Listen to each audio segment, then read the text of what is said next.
Hello बच्चों, आप सभी का हमारे चैनल आरती एजुकेशन क्लासेस में स्वागत है। आज के वीडियो में हम आपके लिए लेकर आए हैं जिला स्तरीय ओलंपियाड परीक्षा सत्र 2022-23 विषय हिंदी माध्यमिक स्तर कक्षा 6 से 8 के लिए। तो हिंदी ओलंपियाड माध्यमिक स्तर 25 प्रश्न दिए हुए हैं यहाँ पर हल सहित वर्ष 2022-23। तो देखिए बच्चों, हम सबसे पहले यहाँ प्रश्न नंबर 1 देखते हैं। वर्दे कविता के रचयिता कौन है? जो हमारी वर्दे कविता है उसके रचयिता कौन है? माखनलाल चतुर्वेदी, सूर्यकांत त्रिपाठी निराला, शिवमंगल सिंह सुमन, उपरोक्त में से कोई नहीं। तो उसका सही उत्तर है सूर्यकांत त्रिपाठी निराला। वर्दे कविता के रचयिता है सूर्यकांत त्रिपाठी निराला। फिर अगला है हमारा नवनभ के नव विहंग वृंद को पंक्ति में अलंकार है कौन सा? यमक, अनुप्रास, श्लेष और भ्रांतिमान। तो इसमें है नवनभ के नव विहंग वृंद के को पंक्ति में अलंकार है अनुप्रास अलंकार। विहंग वंद के वंद शब्द में र के किस रूप का प्रयोग करने पर सही शब्द बनेंगे? वृंद वृंद, उपरोक्त में से कोई नहीं। तो यहाँ वृंद आएगा। इसका सही उत्तर क्या हो जाएगा? वृंद। फिर हमारा अगला है क्वेश्चन नंबर 4। तम शब्द का विलोम है प्रकाश, उजियारा, रोशनी, उपरोक्त सभी।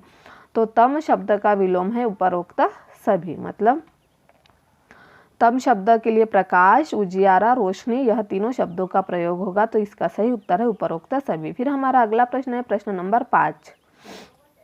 जिस व्यक्ति या वस्तु की किसी अन्य से तुलना की जाती है उसे कहते उपमेय, उपमान, साधारण, धर्मवाचक। तो उसे कहते हैं उपमेय। जिस व्यक्ति या वस्तु की किसी अन्य से तुलना की जाती है उसे हम कहेंगे उपमेय। फिर है आत्मविश्वास की सबसे बड़ी दुश्मन है कमजोरी, साहस, दुविधा, बीमारी। तो आत्मविश्वास की सबसे बड़ी दुश्मनी है दुविधा। क्या है? दुविधा। बाली को क्या वरदान प्राप्त था? शत्रु की आधी ताकत खींच लेना, शत्रु को भस्म कर देना, हवा में उड़ना, श्री राम की सेवा करना। तो बाली को क्या वरदान प्राप्त था? शत्रु की आधी ताकत खींच लेना, यह बाली को वरदान प्राप्त था। फिर प्रश्न नंबर 8 है संगीत सम्राट तानसेन के गुरु का नाम था? स्वामी हरिदास, बैजू बावरा, राजा मानसिंह तोमर, पंडित विष्णु दिगंबर पलुष्कर। तो इसका सही उत्तर है संगीत सम्राट तानसेन के गुरु का नाम था स्वामी हरिदास। फिर है हमारा क्वेश्चन नंबर 9। विश्व प्रसिद्ध गायिका लता मंगेशकर को निम्न में से कौन सा सम्मान पुरस्कार नहीं मिला? भारत रत्न, दादा साहेब फाल्के, पद्म भूषण, नोबेल। तो विश्व प्रसिद्ध गायिका लता मंगेशकर को निम्न में से कौन सा सम्मान पुरस्कार नहीं मिला? नोबेल। फिर प्रश्न नंबर 10 है अपराजिता संस्मरण की लेखिका है सुभद्रा कुमारी चौहान, गौरा पंत शिवानी, महादेवी वर्मा, उपरोक्त से कोई नहीं। तो गौरा पंत शिवानी अपराजिता संस्मरण की लेखिका है गौरा पंत शिवानी। फिर अगला है हमारा अपराजिता शब्द से उपसर्ग अप, अपरा, ता। तो अपराजिता शब्द में उपसर्ग है अ। फिर हमारा अगला प्रश्न है निमंत्रण शब्द का अर्थ है किसी कार्य उत्सव में भोज आदि के लिए सम्मिलित होने का निवेदन। किसी कार्य उत्सव आदि में सम्मिलित होने के लिए बुलावा, किंतु इसमें भोज आवश्यक नहीं है। घर पर निवास करने के लिए बुलावा, किसी विशेष कार्य को संपन्न करने के लिए बुलावा। तो किसी कार्य उत्सव में भोज आदि के लिए सम्मिलित होने का निवेदन जिसे हम निमंत्रण कहते हैं।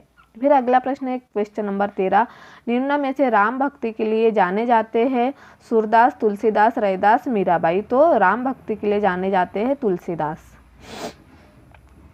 फिर हमारा अगला प्रश्न है प्रश्न नंबर 14।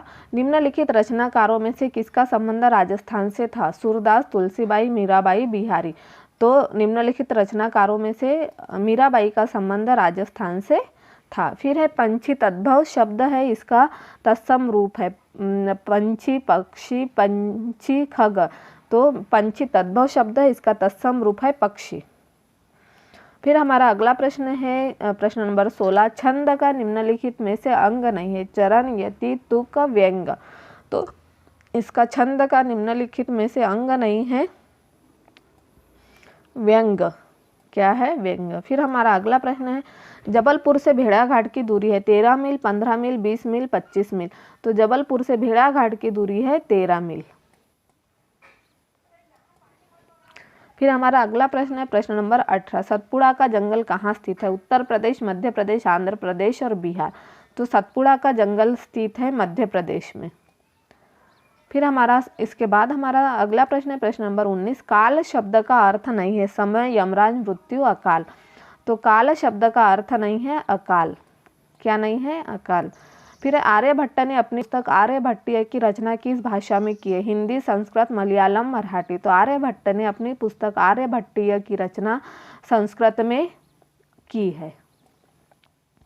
फिर हमारा अगला प्रश्न है किस विद्वान ने 1984 ईस्वी में मलयालम लिपि में आर्यभट्टीय की ताईपत्र में पोथियाँ खोजी और इनका विवरण प्रकाशित किया? तो डॉक्टर गुणाकार मूले, डॉक्टर भाऊदाजी, ब्रह्मगुप्त, इनमें से कोई ने। तो डॉक्टर भाऊदाजी ने 1984 ईस्वी में मलयालम लिपि में आर्यभट्टीय की ताड़पत्र में पोथियाँ खोजी और इनका विवरण प्रकाशित किया। फिर अगला है क्वेश्चन नंबर 22। शब्दों का विरोधार्थी शब्द युग्म नहीं है? आना जाना, सुख दुख, कामकाज, लाभ हानि। तो इसका सही उत्तर है कामकाज। फिर प्रश्न नंबर 23 है हृदय भर आना मुहावरे का अर्थ है? प्यास बुझना, दुखी होना, खुश होना, भाव विह्वल होना। तो हृदय भर आना मुहावरे का अर्थ है भाव विह्वल होना। फिर प्रश्न नंबर 24 है बिरसा मुंडा की जयंती मनाई जाती है 15 नवंबर को, 15 अक्टूबर को, 15 सितंबर को, 15 दिसंबर को।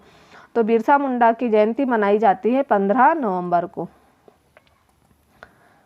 प्रश्न नंबर 25 है मुंडा समाज के लोग बोंगा की भी उपासना करते हैं। बोंगा का अर्थ है मुंडा समाज की देवी सूर्य देवता, चंद्र देवता, प्रकृति माता। तो मुंडा समाज की देवी, मुंडा समाज की देवी, मुंडा समाज के लोग बोंगा की भी उपासना करते हैं। बोंगा का अर्थ होता है मुंडा समाज की देवी। तो इस तरह से हमने यहाँ पर जो जिला स्तर पर ओलंपियाड परीक्षा हमारी होने वाली है उसके लिए हमने यहाँ प्रश्न नंबर 25 प्रश्न जो विषय हिंदी के हैं जो कि आपकी परीक्षा के लिए बहुत ही महत्वपूर्ण है, जिसके उत्तर हमने यहाँ पर बताए हैं। तो आप इसे पूर्ण कर लीजिए और इस तरह से यदि आप हमारे चैनल पर नए हो तो हमारे चैनल को सब्सक्राइब ज़रूर कर लीजिए और बेल आइकन को प्रेस करना ना भूलिए ताकि आपको हमारे आने वाले वीडियो के नोटिफिकेशन मिलते रहेंगे।